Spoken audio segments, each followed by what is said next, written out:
Hi, hello there. Good day once again to one and all. I'm Nick Brill of Mint English, and it's time for another session in the world of English grammar.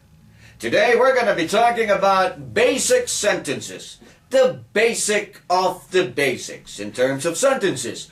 First of all, what is a sentence? A sentence, ladies and gentlemen, is a group of words that expresses a complete thought. If a group of words do not or does not express a complete thought, then it's not a sentence. So again, the key words to remember: complete thought. A complete thought is a sentence, provided that the sentence is correctly written or correctly said. Now, in a sentence, in the most basic of sentences, we have what we call a subject and we have what we call a predicate. What is the subject?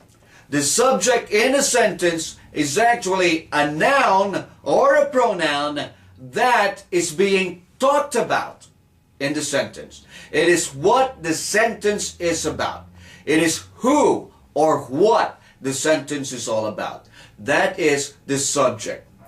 In English grammar, subjects normally come at the beginning of the sentence.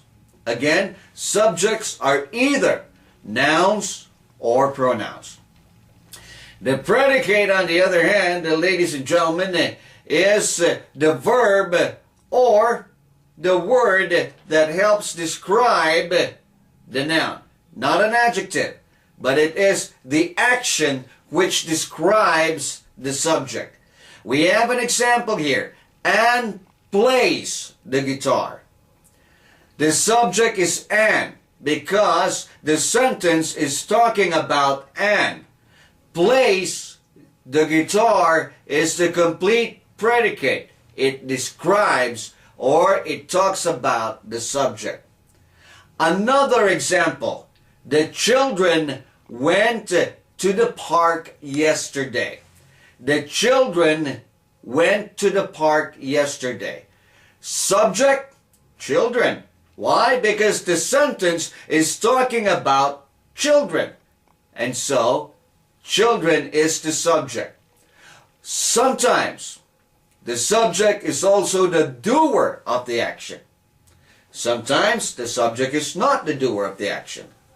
But what you should remember, the subject is what the sentence is all about. And normally, I will repeat this so that you would not forget, normally, the subject would come first in a sentence.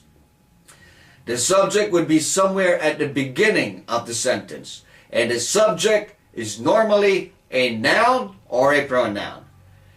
The children went to the park yesterday. Subject, children. Predicate, went to the park. That would be the complete predicate. It describes the subject. All right? Now, I said earlier that a pronoun may also be a subject.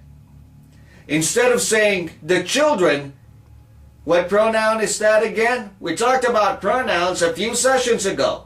We use they. They went to the park yesterday. The subject is they. Why? Because they is what we are talking about. I mean they.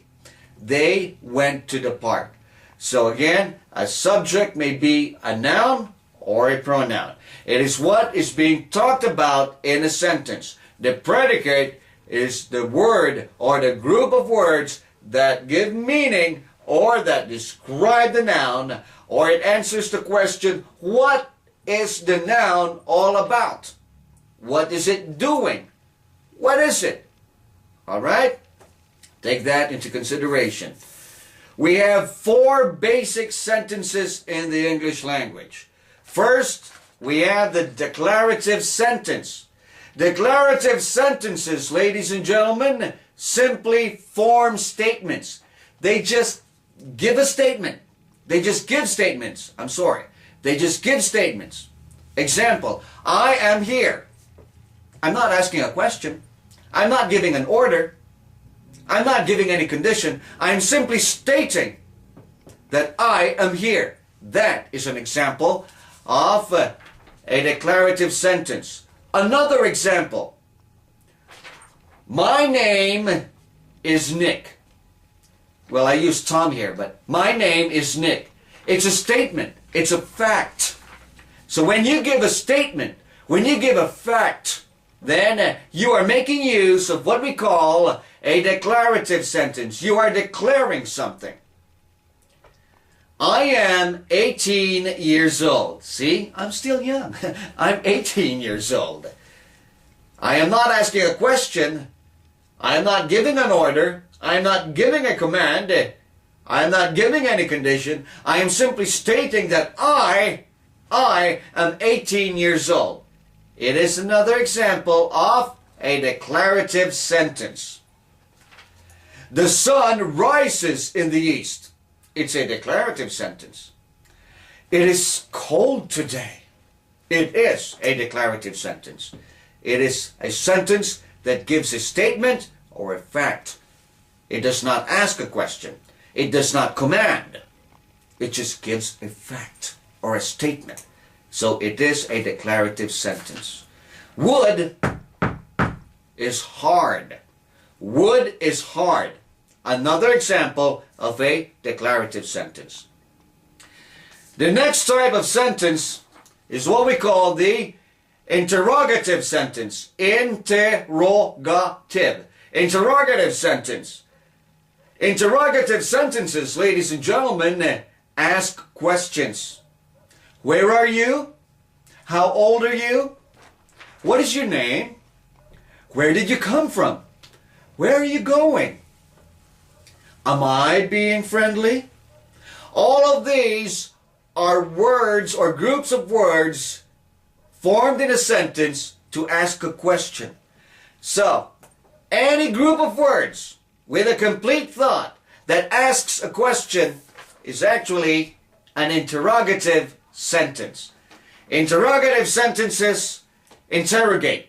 When you say interrogate, you ask questions. Very simple, right? What color is my polo? Well, it's technicolored. I can see white there, blue, yellow, and so forth. What color is our background? Well, I believe it's very light, or shall we say, it has a touch of mint green there.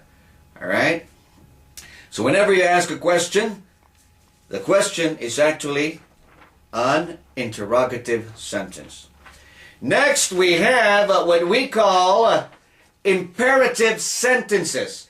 Imperative. Imperative. Imperative sentences, ladies and gentlemen, are sentences which command. They give orders. Come here. Do it now. Don't do it. Keep quiet. Call him up. Go home. Give me that. Finish your project.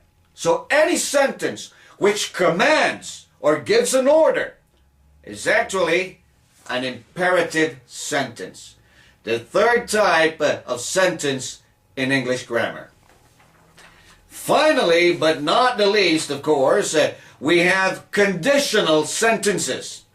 Conditional sentences in English are sentences which indicate dependencies between events or conditions. Here we have an example. If the weather is sunny, then we will go to the park. If the weather is sunny, if the weather is fine, then we will go to the park. But if the weather is not good, if the weather is stormy or rainy, then we won't go to the park. You see, there is a condition. Have you ever been in love? For the ladies over there, have you ever felt what it's like when you have a suitor and the guy would ask you, do you love me? Aren't you going to tell me that you love me too? And normally you would say, I would say I love you too if you buy me a box of chocolates. So, gee. Or if you give me roses every day. There would always be a condition.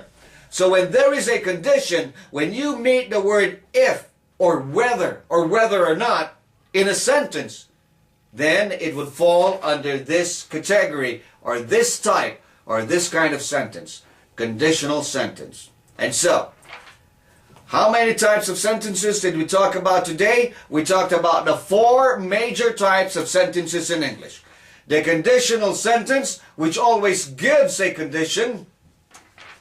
The imperative sentence, which always gives an order or a command. The interrogative sentence, which always asks a question. And the declarative sentence, which always forms a statement or talks about a fact. That's it for today, ladies and gentlemen. I do hope that during your free time, you think of as many declarative sentences as you can and speak them out. As many interrogative sentences as you can, then speak them out. As many imperative sentences as you can and speak them out. And of course, as many conditional sentences as you can and speak them out. Have a nice day. Catch you again next time.